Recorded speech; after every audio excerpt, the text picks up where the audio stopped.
Good morning everyone, মৌসুমি লাইফস্টাইলে আরও একটি ব্লগে তোমাদের স্বাগত। আর সকাল সকাল দেখতেই পেলে সকালবেলা ব্লাড টেস্টের জন্য লোক এসেছিলো। কালকে হসপিটাল থেকে বলেছিল যে টেস্ট করতে। আর এমনিও মাসে একবার করে তো টেস্ট আমার হয়। তো গত মাসে 7 তারিখে করা হয়েছিল, এই মাসটায় দেরি হলো, আজকে মনে হয় 11 তারিখ হবে না? আজকে 11 তারিখ। তো সকালবেলা এই যে আমার ঘুম থেকে ডেকে তুলে 1 গাদা রক্ত খরচ করালো। বলো না, ওটা করতেই হবে, ওটা না করলে হবে? কাল রাতে খুব শরীরটা খারাপ লাগছিল, মাম ভিডিওটা এন্ড করেছিল।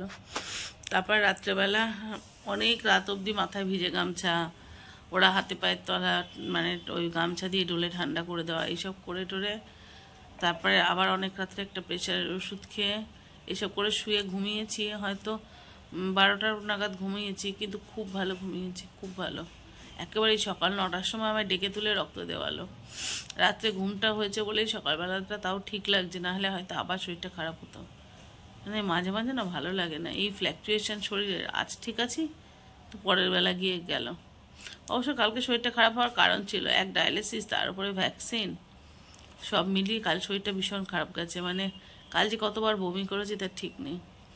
আর এ তো সাধারণ বমি না, এমনি বমি করলে লোকের একটা কষ্ট হয়। আর আমাদের শুধু জলের মতো ওঠে, গলা পাক দেয়, গা পাক দেয়, খাওয়া যায় না, খুব কষ্ট হয়। যাই হোক, তবে কাল রাত্রিটা খুব ভালো ঘুমিয়েছি বলে সকালটা ঠিক আছে। মানে কালকে যে কষ্টটা হচ্ছিলো সেটা কমেছে অনেকটা। তো এবার চা করি। সকাল সকাল তো খালি পেটে রক্ত দেওয়া হয়ে গেছে, এবার চা করব, তারপরে অন্যান্য টুকটাক কাজ।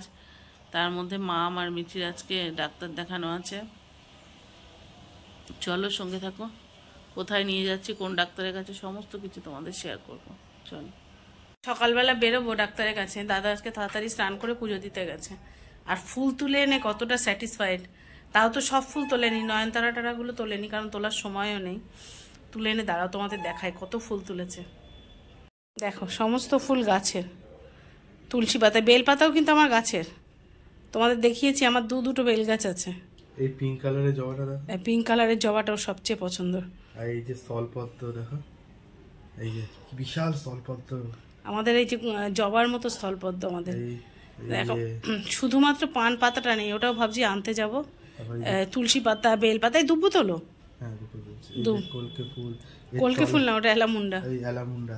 তারপরে এই দেখো আরেকটা ফুল এই তলা চাপা পড়ে গেছে, ওটাও এলামুন্ডা, ওটা হলুদ এলামুন্ডা, ওটা ছোট। কি শান্তি নিজের গাছের এই যে ফ্রেশ ফুল, বেলপাতা, তুলসী পাতা তুলে পুজো দিতে না সত্যি খুব ভালো লাগে।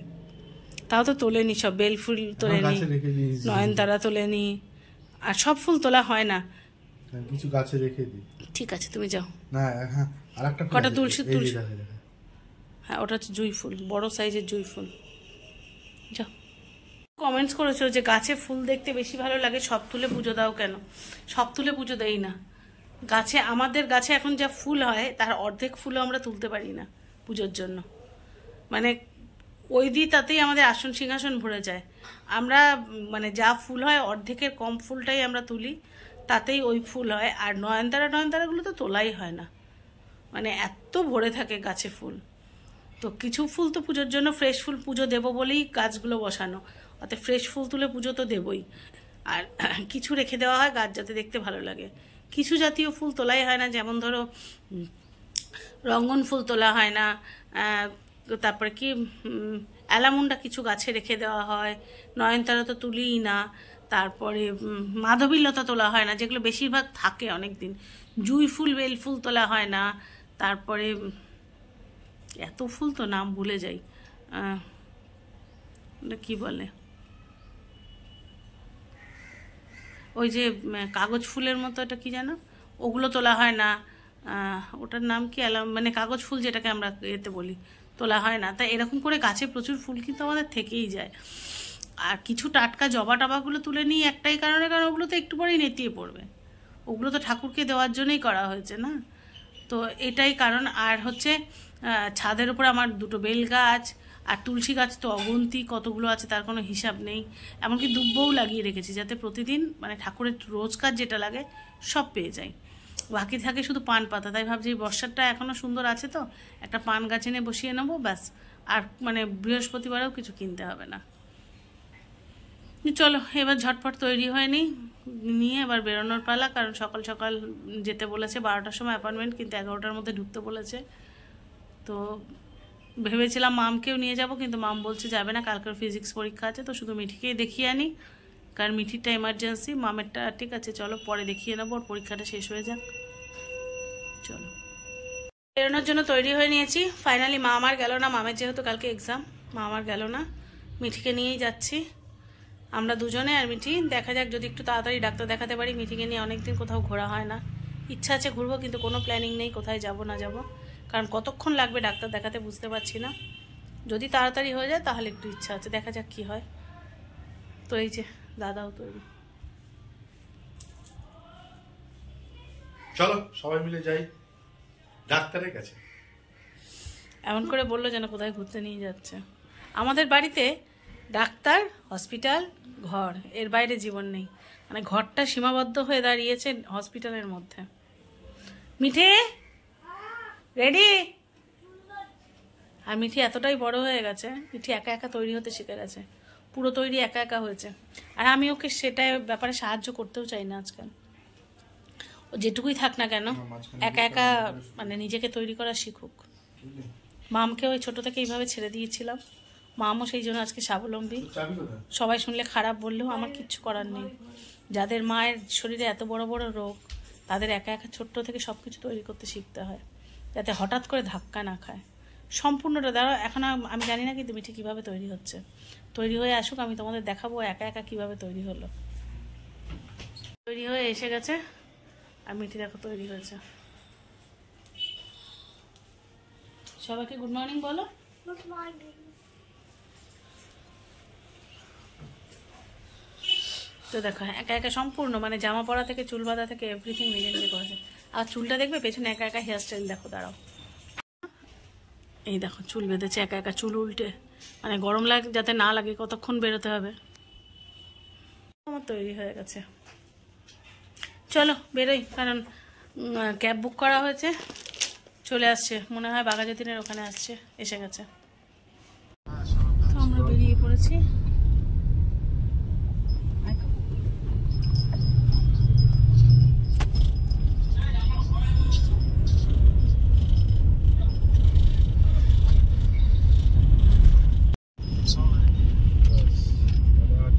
চাষিরে মোটামুটি 3টের সময়, তার আগে তো বোধহয় ইউটিউবে ওরা তাই তো। আর তোমরা অফিসে কীভাবে জয়েন করছো?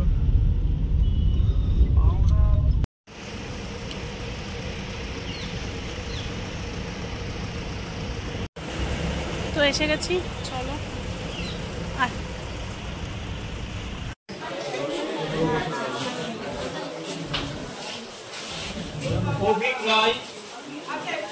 সাংঘাতিক ভিড়।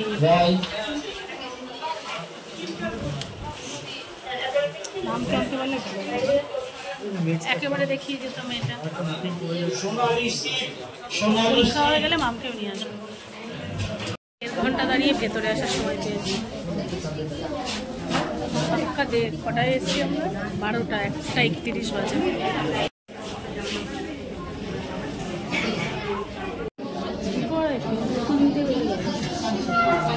তিনটে বেজে যাবে, কতক্ষণ লাগবে, যা ভিড়। 3:20, আর পাচ্ছি না, বিধ্বস্ত এখনো দুজনের পর। বুঝতে পারছি না, মিঠির পা ব্যথা হয়ে গেছে, দেখা যাচ্ছে ঘুরি দাঁড়া।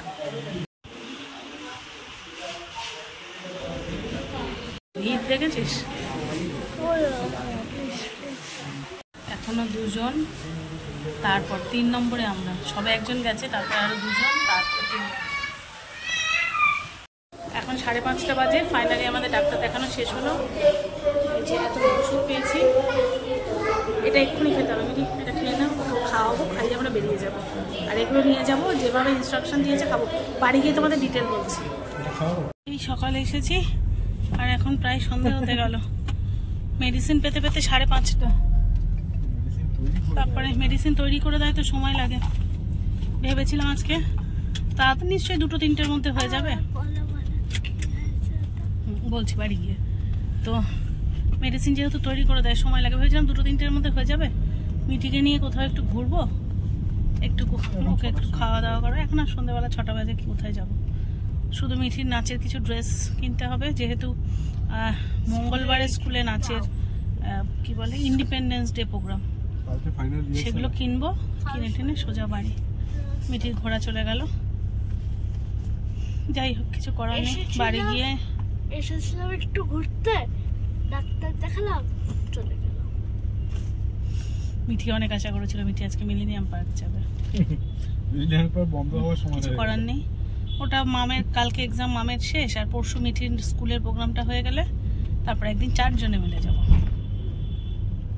তো এখন বাড়ি যাই, বাড়ি গিয়ে ডিটেলস বলছি কি হয়েছে না আছে।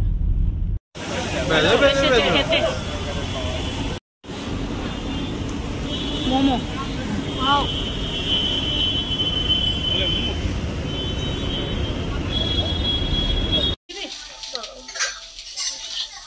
আচ্ছা, এই তিনটের মধ্যে কোনটা ভালো?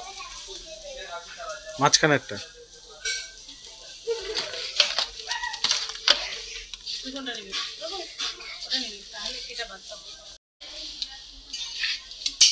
শুনো, পছন্দ হয়েছে ওয়াটার বোতল? শুনুন, এখন ওয়াটার বোতল পছন্দ চলছে।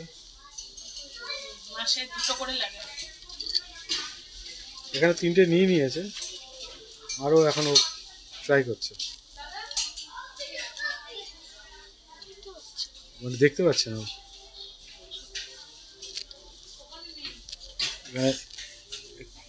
ভর্তি ওয়াটার বোতল। কোন রেটটা? এইটা? এইটা এটা এখন পছন্দ হয়েছে, এটা খুব সুন্দর। তোর সুন্দর মুখটা দেখ, দেখি তোর হাতেটা দেখে। চল শোনো, টাকা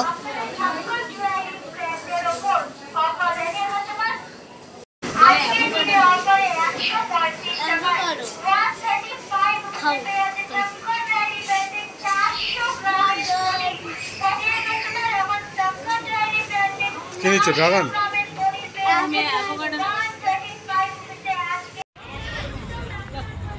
কি খাচ্ছ? কি খাচ্ছ? পাপড়ি চাট? একটা টেস্ট করে দেখি, তোরা খাবি না?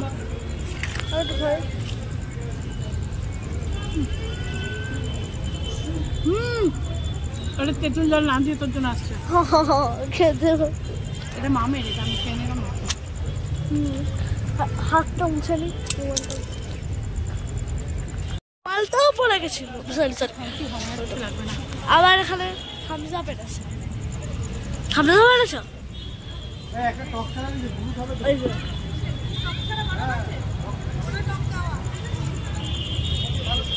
এদিকটা তো অন্ধকার কেন? ভূত টুত আছে নিশ্চয়। তো বাড়ি ফিরে এসেছি, এখন রাত হয়ে গেছে, রাত 9টা বাজে। সারাদিন প্রচুর ধকল গেছে, প্রচুর ধকল। আসার সময় তো দেখলে, আবার টুকটাক কিছু প্রয়োজনীয় জিনিস নিয়ে আসার ছিল। ভাবলাম কি বারবার বেরোতে খুব কষ্ট হয়, তবে ঢুকে না যখন স্মার্ট বাজার থেকে বেরোচ্ছি আমার স্টিচে এত যন্ত্রণা হচ্ছে, কিছু করার নেই। তার মধ্যে যাদবপুরে নেবে, ওটার ভিডিও করিনি।